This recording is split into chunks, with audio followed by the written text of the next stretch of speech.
welcome to Art Attack.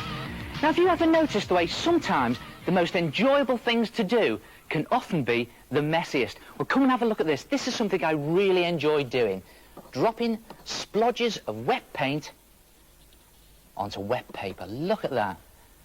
The way the colours all merge together and create a pattern running into each other. Now, if you leave that to dry and then do it again on the other side, you get this sort of effect. And this can be used to make some great butterflies. I'll show you how to do it. You need another sheet of paper. You need to fold that sheet of paper in half. And then down the folded edge, you need to draw half a butterfly. Not a whole butterfly, just half one. And then you simply cut that out. Throw the butterfly bit away. We don't actually need that, because this is the bit I want. I want the butterfly stencil. Now, if you actually have trouble drawing a butterfly, let me give you a quick tip.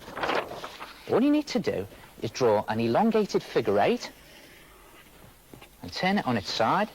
Draw another elongated figure 8 across it. Draw a body down the middle. And there you have it, a butterfly. Looks a bit more like a moth, really, doesn't it? But when you cut it out, that'll do as a butterfly stencil. Then it's a case of taking your stencil and using it to scan over your splodge picture, looking for a good butterfly pattern. Now, there's a really good one, because it's got a similar pattern on either wing. And just get a pencil, draw through your stencil, like that. I'm not going to do all of it, because we'll be here all day. And then you cut it out, and it gives you one coloured butterfly on both sides. And you just get some cotton, you lay it on the head of the butterfly. I think that's the head end. Put some sellotape across it. Pick it up. And there it is. One rather good butterfly. Now, I found it's a good idea to stick some of that see-through sticky back plastic on both sides of your butterfly and then hang it up in your bedroom. Rather good. You know, I like the way they shine.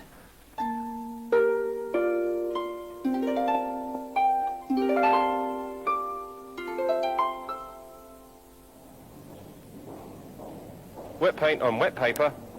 Do it on both sides and stick where you want. But not on the end of my nose. Oh, you'll get it off. Well, thanks a bunch!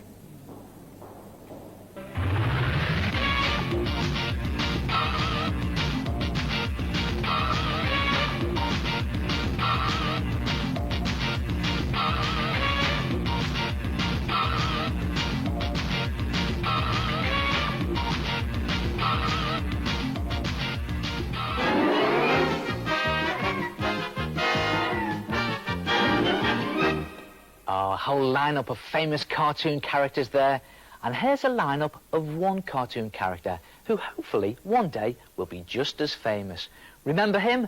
Bones the cat, the cartoon character that we've been creating over the last few weeks. Now, I'm just trying to decide on a colour scheme for him, and I think it's important that his colour matches his personality. And you know, I think he's got to be very bright, but I also like the stripy effect. I think it gives him a sort of comical feel. Now, I think he's slightly posh as well. So how's about this very plush, velvety purple for his jacket? You know, I'm quite pleased with that colour scheme. I think it's pretty good. So, OK, you've got your cartoon character, you've named him, but what does he actually do? Well, he could be a cricket umpire. He could be an astronaut. He could be a famous fighter pilot. He could even be a school teacher. Now, the truth is, he can be whatever you want him to be if you've invented the character. And do you know what I want Bones to be? I want him to be a private detective. In fact, let me introduce you to Sherlock Bones, the private detective. I think it suits him, don't you? He's sort of very proud and full of himself. I think, though, he is slightly scatty, a sort of bumbling detective. And you know what he needs? He needs an assistant. And I've done him as well. Let me introduce you to Sherlock Bones' assistant, the trusty old man himself, What's Up. And there they are, Sherlock Bones and What's Up. Did you get it? Sherlock Bones and What's Up? Well, they go on their first adventure next week. Watch out for that.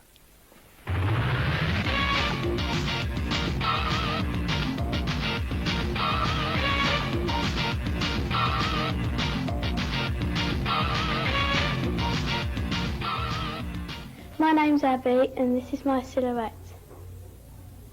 My name's Shane and this is my silhouette. And at the time my mouth was open when they were drawing it. My name's Gav and this is my silhouette and Edward drew it for me. Hello, my name's Billy and this is my silhouette and we put white on top of black.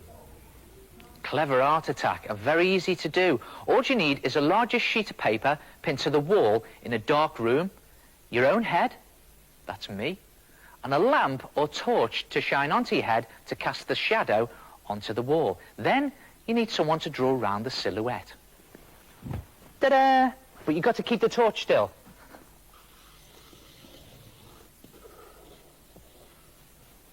And your head.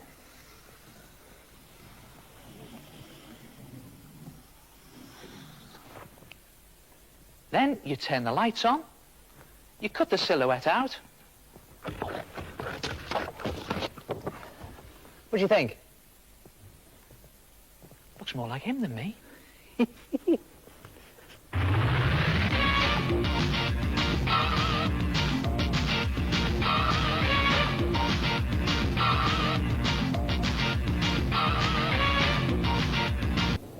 you know, a lot of famous artists have difficulty drawing hands.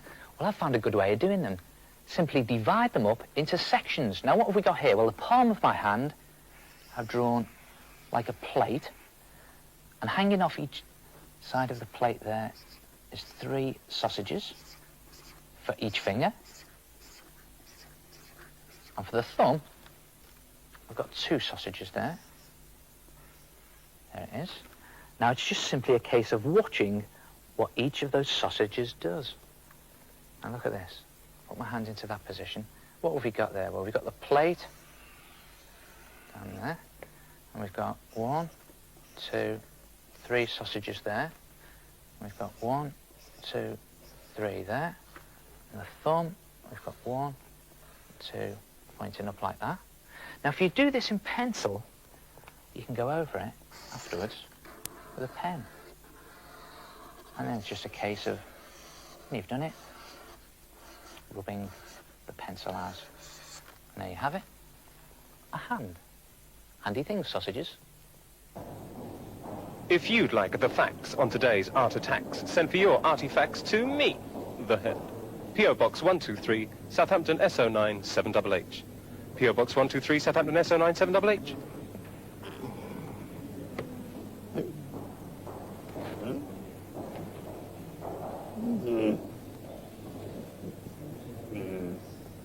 You know, you really don't have to be a brilliant artist to give yourself an art attack. Look at this. A blotting paper star, and on top of that, I'm going to glue another blotting paper star, and on top of that, another blotting paper star. I've drawn a design on it there in felt tip pen. And it's a case of folding in the petal, folding in another petal there, another petal there, and you just keep going until you've folded in all the petals. See you next week.